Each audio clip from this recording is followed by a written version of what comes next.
Feeling isolated? Like the world is moving on without you? That no matter what you do, you don't belong here? These feelings are very real, and they can keep you stuck in the cycle of isolation. But we know that every cycle can be broken. Mental health struggles aren't just about your mind. They take over your entire life, leaving you stuck in survival mode. And the more isolated you feel, the louder the lies in your head become. You don't belong. You're too much. Nobody gets it. Disconnection may feel like your present reality, but it doesn't have to define your future. Rejoining the world doesn't mean throwing yourself into the deep end.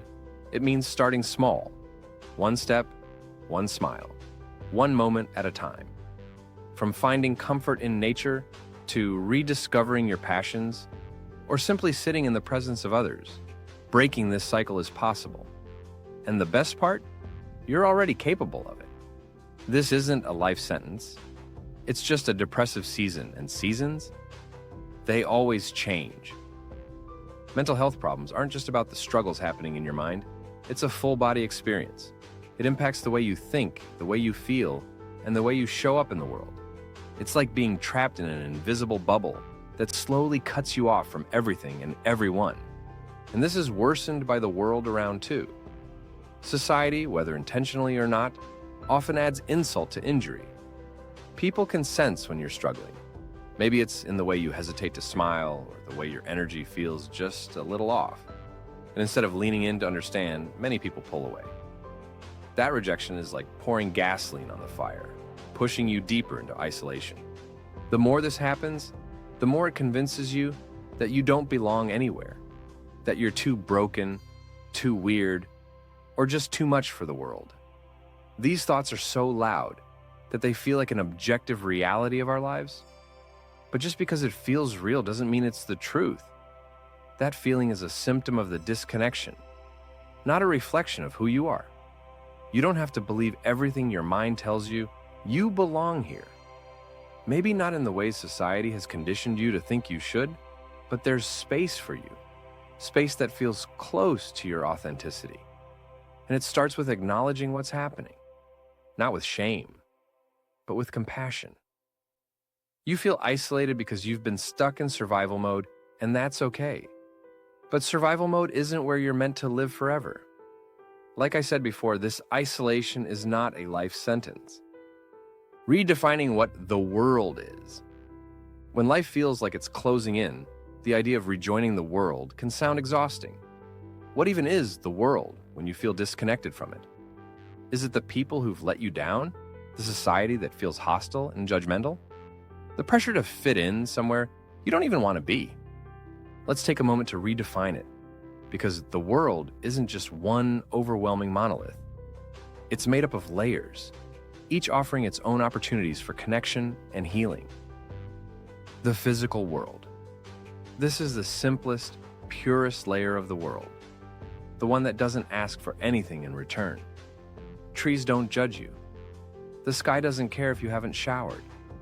A trail or park doesn't expect you to make small talk. Nature is just there, and stepping into it reminds you that life exists outside your head.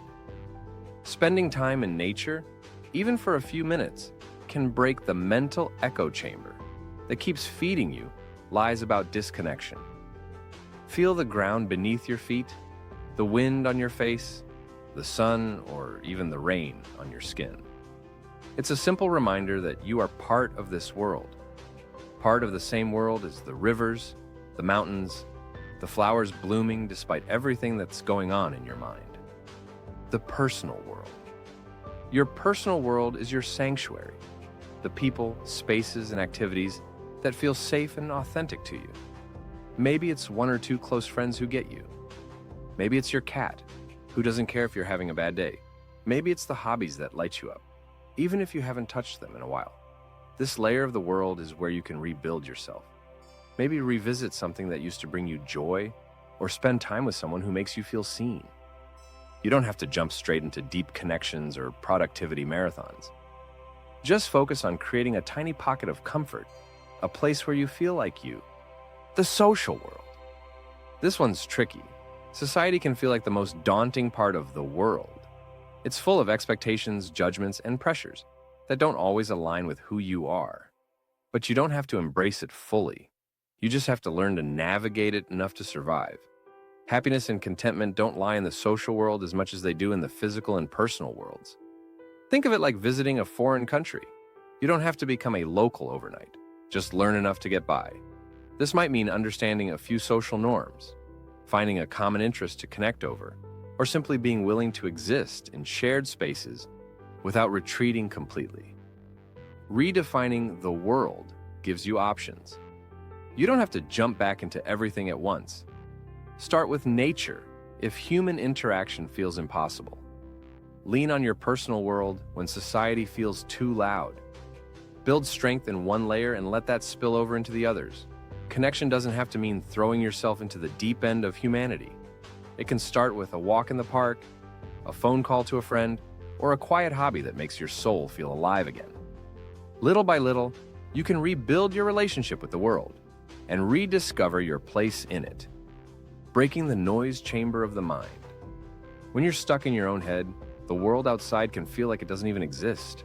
Thoughts loop endlessly, creating a noise chamber where every fear, doubt, and insecurity gets amplified. It's like your mind becomes its own little universe. A universe that feels safe because it's familiar, but also suffocating because it never changes. This chamber thrives on avoidance.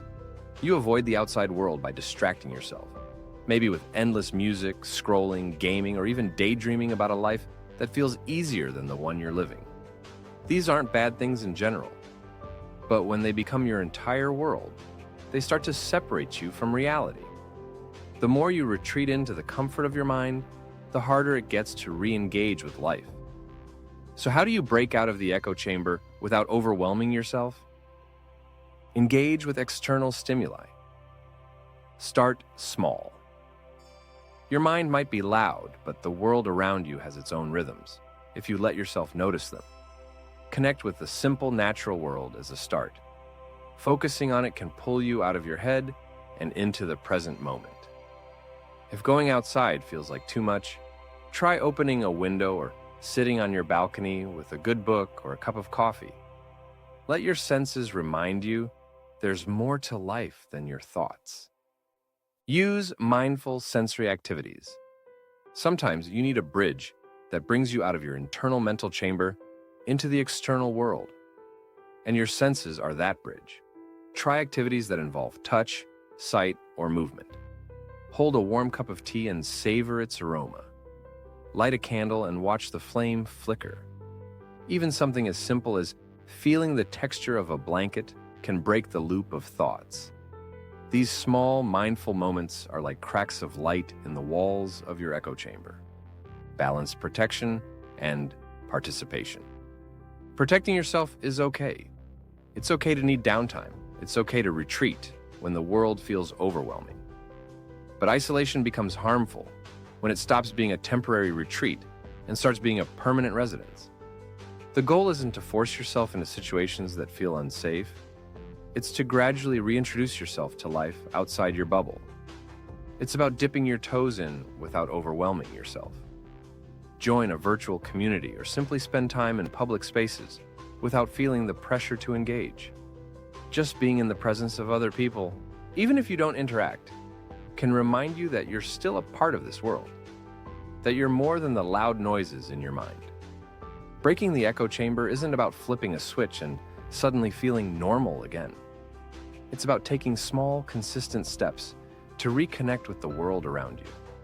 Every moment spent noticing something outside yourself, whether it's the rustle of leaves, the warmth of the sun, or a group of people walking about, is a step toward reconnecting. You don't have to leave the comfort of your mind completely. When you open even a small window to the world, you let in fresh air, new perspectives, and ultimately, the chance to heal. Rejoining humanity. Reconnecting with the world after a long time in isolation can feel like trying to walk after sitting still for years. Awkward, shaky, and a little bit painful. But being part of humanity again isn't about fitting into some cookie-cutter mold. It's about finding your way to belong as you are. You don't have to have it all figured out. You just have to start where you are with small baby steps. Stop separating yourself mentally. One of the biggest barriers to rejoining humanity isn't external. It's the story your mind keeps telling you, that you're an outcast, that you're too different, that you don't fit anywhere.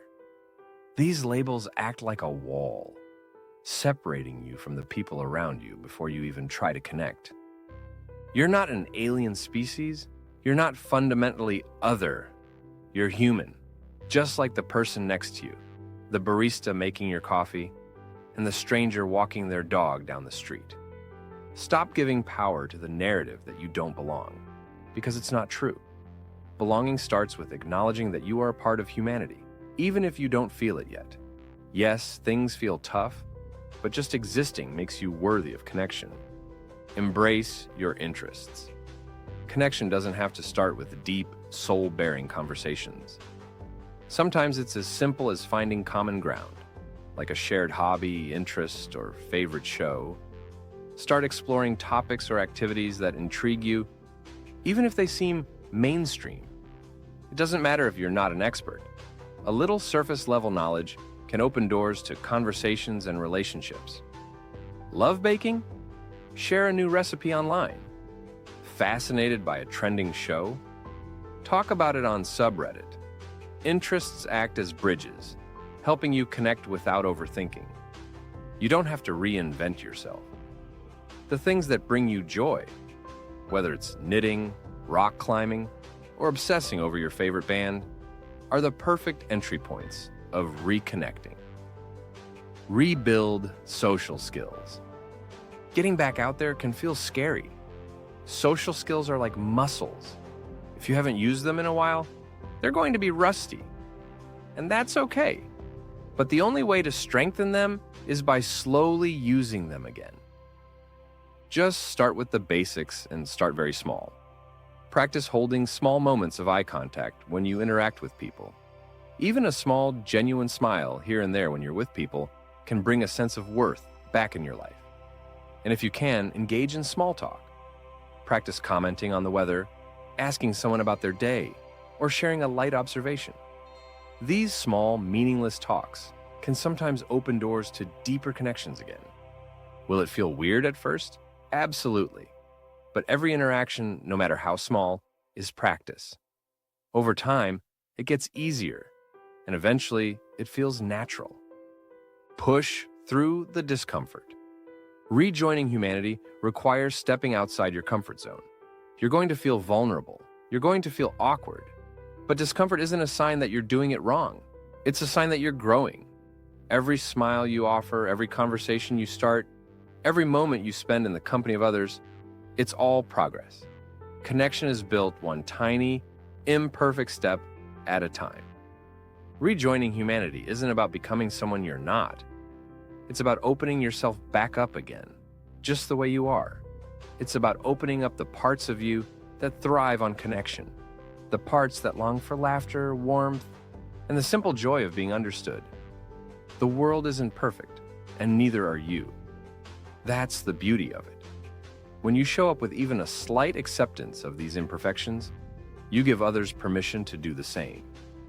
And in that shared imperfection, you'll find something real, something healing. The cycle of alienation may feel like a heavy, unbreakable chain, but it's not your forever. It's a moment, a season, a chapter, and you hold the pen to write what comes next. Start small. Reclaim your connection to the world, one breath, one smile, one step at a time. You don't have to have all the answers, and you certainly don't need to rush. The world is waiting, not to judge or reject you, but to welcome the real, imperfect, and beautiful you. Take a walk outside, call someone who feels safe, or simply pause to notice the world around you. These small, intentional actions matter. You matter. You've always belonged, even when it didn't feel like it. So lean into your courage, crack open the window of your mind, and let in some light. The world is better with you in it. Your next step is simple. Pick one thing from this video, just one, and take action today. Whether it's stepping into nature or smiling at someone. Remember, every small step is a step towards reconnecting. Be sure to subscribe and watch our video on how you can rebuild the relationship with yourself so you can show up in this world with a stronger sense of self-worth. Habitual Harmony is here to help you live a life of authenticity and deep connections.